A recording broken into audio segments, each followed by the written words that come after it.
Eu sei que você já entrou em uma livraria e viu uma seção queridinhos do TikTok, ou em alta nas redes, ou qualquer coisa parecida. Hoje em dia, o hábito de leitura, assim como quase tudo, está profundamente ligado às redes sociais. As bookreads ditam tendências, movimentam o mercado, influenciam diretamente as listas de mais vendidos. E também ajudam a dar forma ao que a gente vai chamar aqui de negacionismo aesthetic, que é um termo que eu acabei de inventar e é bem ridículo, eu sei, mas eu não pensei em nada melhor.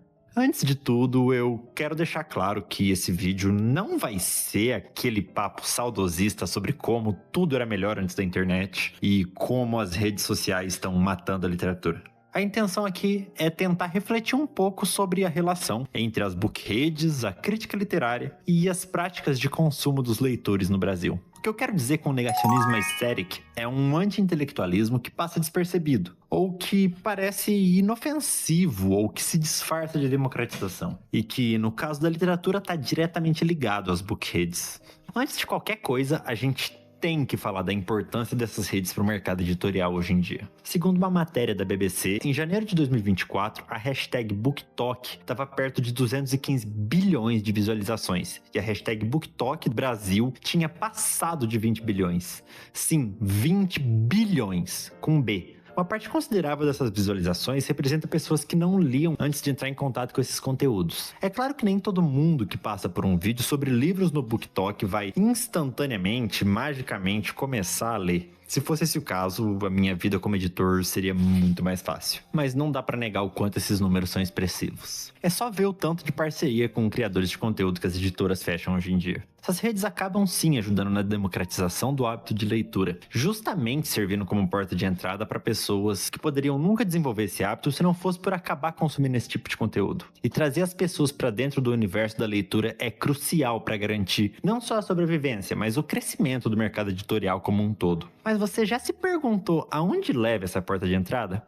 Por muito tempo eu pensei que o amadurecimento do gosto literário, a busca por leituras mais profundas e desafiadoras, o que não tem nada a ver com deixar de consumir obras mais simples, mas com unir esse consumo a outros tipos, fosse um processo natural. Da mesma forma que ninguém corre a mesma distância para sempre ou levanta a mesma quantidade de peso para sempre. Acontece que, aparentemente, esse não é um processo tão natural assim. Ou, se é, pode acabar sendo interrompido pelas bookreads. Como?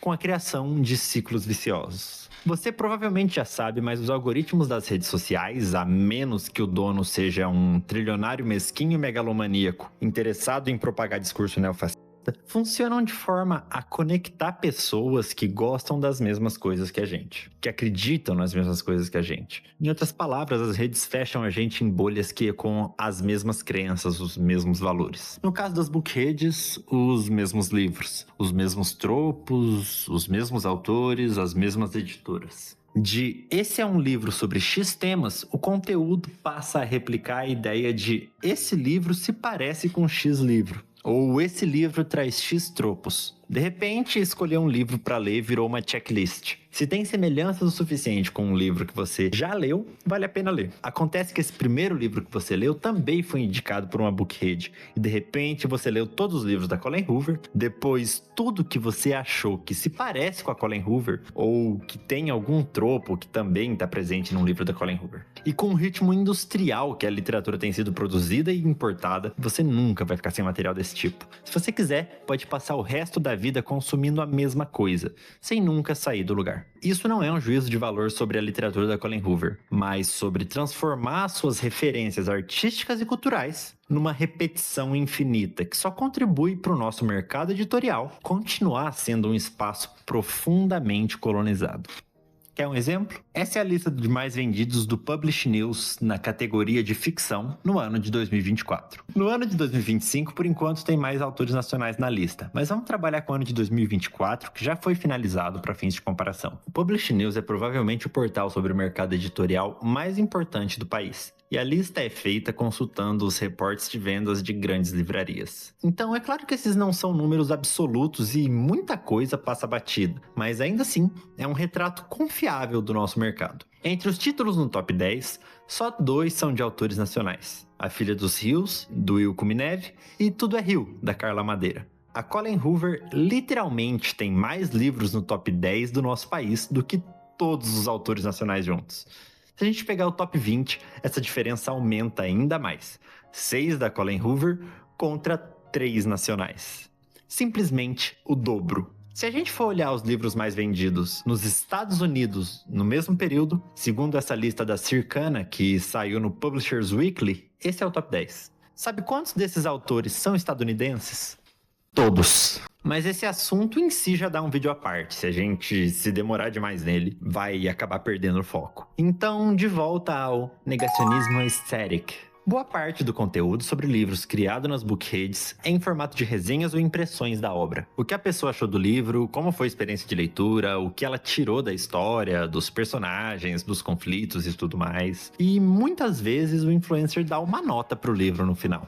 Até aí tudo bem, não tem problema nenhum com isso. Muito pelo contrário, todo mundo tem o direito de dividir a sua experiência de leitura. E muitas pessoas podem se identificar com esse tipo de conteúdo. Mas isso não é crítica literária. E é quando as pessoas não lembram ou não sabem disso que surge o problema. Você pode e deve consumir a obra que quiser e achar o que quiser dela. E pode compartilhar o que achou com todo mundo. Pode debater com as pessoas, trocar experiências, enfim, pode dizer o que você quiser. Mas se você não tem um suporte teórico, uma hipótese bem definida, uma análise embasada em conhecimento científico, você não está fazendo crítica literária. E isso não quer dizer que você está errado e a crítica está certa. A literatura não é uma ciência exata. Não se trata de resolver o livro e chegar à resposta no final. Mas a crítica literária e a experiência de leitura não podem ser colocadas em contraste. Não podem fazer parte do mesmo âmbito, do mesmo debate. Porque isso leva à invalidação do conhecimento. Incorporar no mesmo debate a opinião pessoal de alguém que avalia as descrições de um livro a partir de se ele foi ou não tedioso para ele, e a crítica de alguém que analisa as descrições a partir da relação que elas estabelecem com o foco narrativo, é um desserviço imenso. Porque elas simplesmente não falam da mesma coisa, não servem para a mesma coisa. E negar essa diferença é negar toda uma área da ciência, porque é isso que a teoria literária é, ciência. E no momento em que regimes extremistas colocam em xeque a ciência com discursos autoritários e anti-intelectuais, relativizar a produção de conhecimento é colaborar com o obscurantismo. Deslegitimar um campo como a teoria da literatura não causa o mesmo mal palpável que deixar de tomar vacina numa pandemia, mas ajuda a dar força ao mesmo tipo de discurso. E esse tipo de desvalorização se reflete em diversos níveis. Se você for olhar a lista de jurados de qualquer prêmio literário, talvez você não veja um único teórico do campo da literatura. Porque não é ciência de verdade, porque qualquer um pode falar sobre livro. E sim, qualquer um pode falar sobre livros. Mas se toda fala tem o mesmo peso e atua no mesmo âmbito, de repente, todo conhecimento científico é contestável.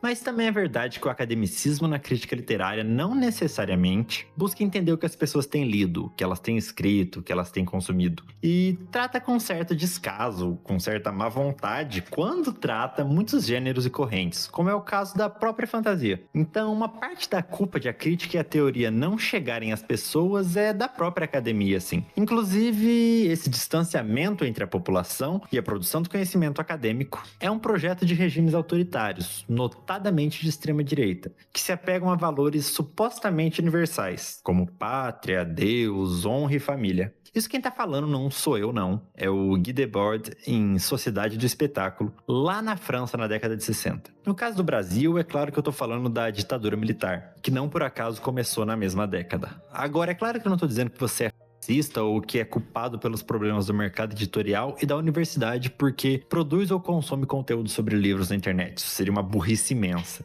Na verdade, eu sou muito grato por você produzir ou consumir esse tipo de conteúdo, porque isso ajuda diretamente em tudo que a gente quer fazer aqui na Elixir. E é claro que qualquer obra de arte sempre é mais importante do que qualquer coisa produzida sobre ela. Ou seja, independentemente do tipo de conteúdo que a gente produz, seja a experiência individual, crítica literária ou qualquer coisa entre essas duas, a gente é unido pela mesma coisa, os livros, a literatura.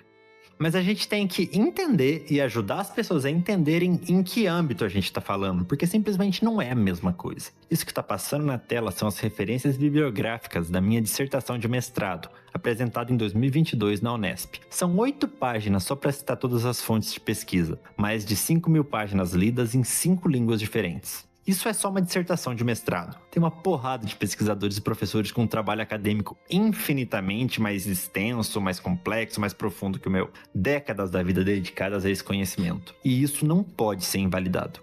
Se você ama livros, se eles são uma parte importante da sua vida, entender as diferentes relações que as pessoas podem ter com eles é fundamental para garantir que a sua relação com a literatura seja a mais ampla, a mais rica, a mais profunda possível, para te permitir explorar o hábito da leitura com mais totalidade, para além da porta de entrada. Na tradição clássica grega tem dois personagens mitológicos bem interessantes, Sísifo e Prometeu. Os dois desafiaram os deuses e foram punidos por isso mais ou menos da mesma forma. Sísifo foi condenado a empurrar uma pedra montanha acima só para, chegando lá, vê-la rolando de volta montanha abaixo, infinitamente. Prometeu foi acorrentado a um penhasco pela eternidade. Todos os dias, um pássaro voa até lá e devora seus órgãos. Todos os dias, eles se regeneram para ser devorados de novo no dia seguinte, eternamente. Uma simplificação um pouco grosseira, as duas punições podem ser resumidas a uma repetição infinita. Se a repetição infinita é tão assustadora assim, por que você vai deixar por livre e espontânea vontade isso acontecer com a sua relação com a literatura? Se você gostou desse conteúdo, eu te convido a conhecer a Elixir. A gente é uma editora que publica, sem custo para os autores, livros nacionais de ficção de gênero, como fantasia, terror, distopia e outros. E a gente também tem muito conteúdo educativo e gratuito sobre escrita, literatura e mercado editorial. Por hoje é isso. Qualquer coisa, você sabe onde me encontrar.